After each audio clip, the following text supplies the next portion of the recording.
Bonjour à tous et à toutes, bienvenue sur la chaîne Prophétique Influence. Dans cette vidéo, j'aimerais réagir à l'allocution du président de la République française concernant la situation sanitaire et la position du gouvernement vis-à-vis de la vaccination. Nous avons compris que la solution que nous propose le gouvernement est la vaccination. Et nous avons compris encore plus vite que si nous n'acceptons pas cette solution, nous serons mis à l'écart de la société. Pourquoi? Eh bien parce que, premièrement, les tests PCR vont devenir très vite payants. Donc, si nous n'acceptons pas la vaccination, pour X ou Y raison, si nous choisissons de ne pas nous faire vacciner, et si nous n'avons pas les ressources nécessaires pour payer systématiquement un test PCR, les centres commerciaux et les centres médicaux nous seront interdits.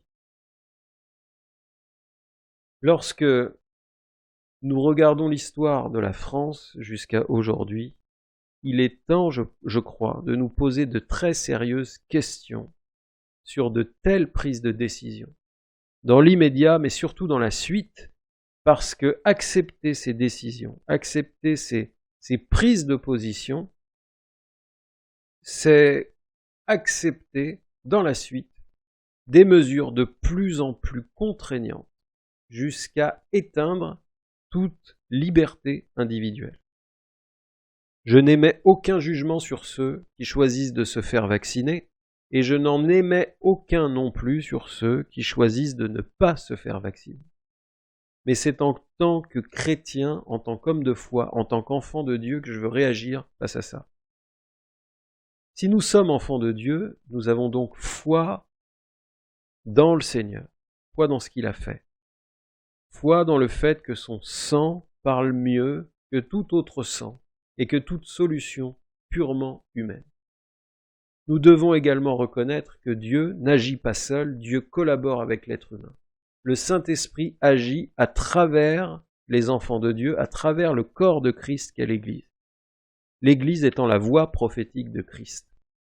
Donc je veux, premièrement, vous rappeler que si vous êtes enfant de Dieu, votre voix compte. La voix du corps de Christ est entendue.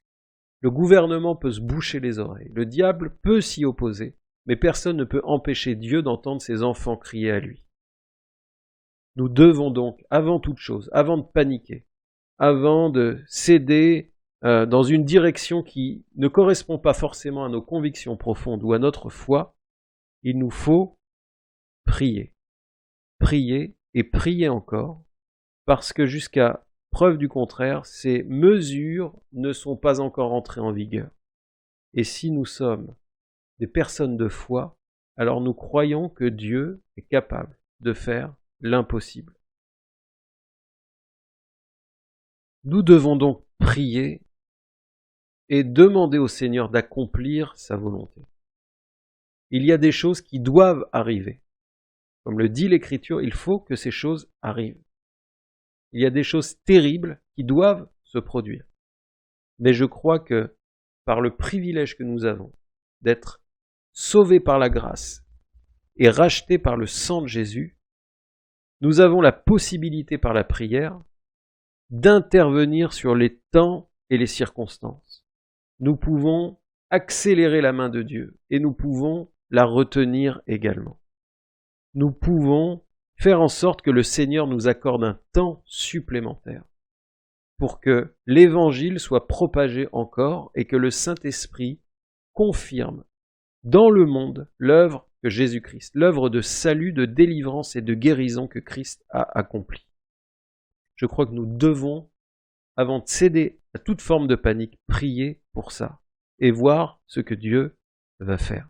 J'aimerais maintenant vous partager une conviction profonde que j'ai reçue vis-à-vis de la vaccination et du virus.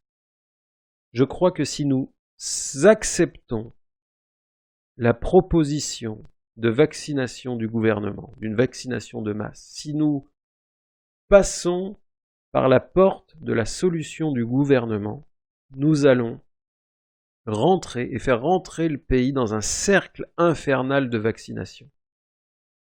Rappelons-nous pendant l'allocution que le président a parlé d'une troisième dose, d'une troisième injection. Je crois, pour ma part, j'ai la conviction que le virus ne va cesser de muter.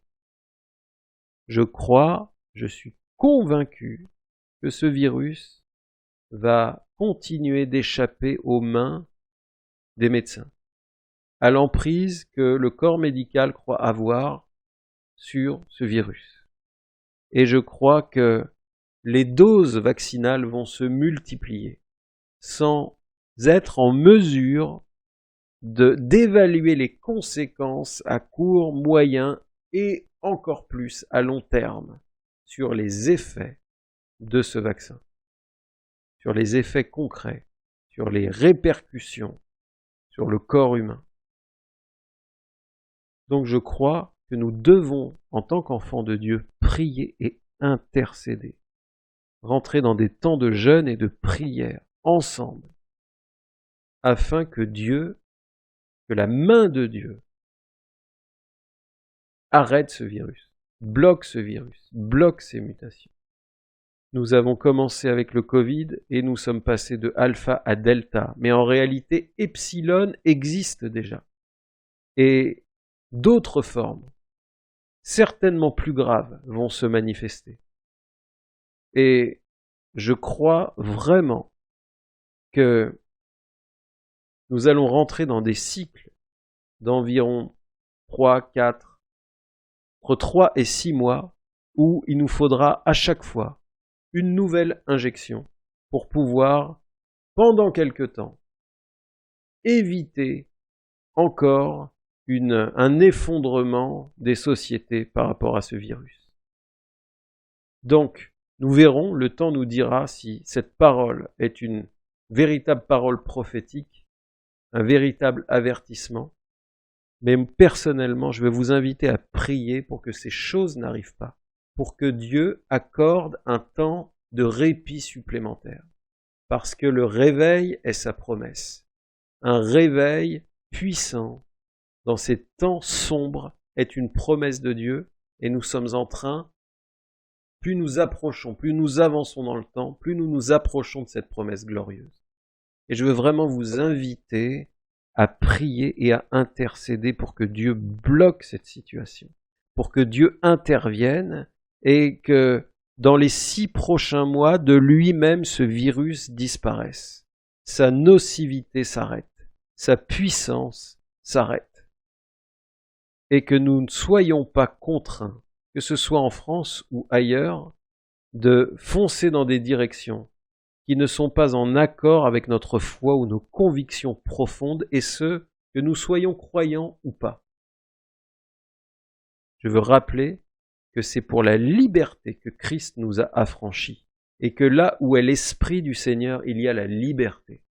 La Bible déclare que notre corps est le temple du Saint-Esprit.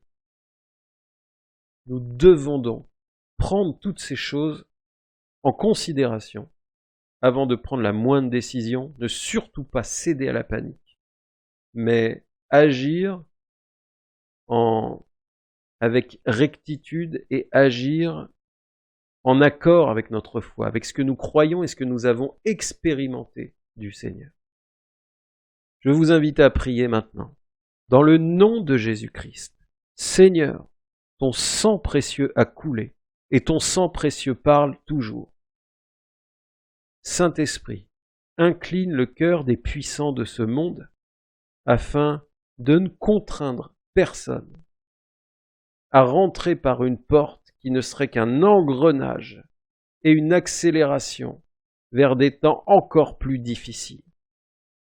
Seigneur, étends ta main et que dans les 6 prochains mois, ce virus perde sa puissance. Accorde-nous un temps supplémentaire pour exercer sur cette terre le ministère de Christ par la puissance du Saint-Esprit, afin que le monde voie que Jésus-Christ sauve, guérit, délivre, libère encore aujourd'hui.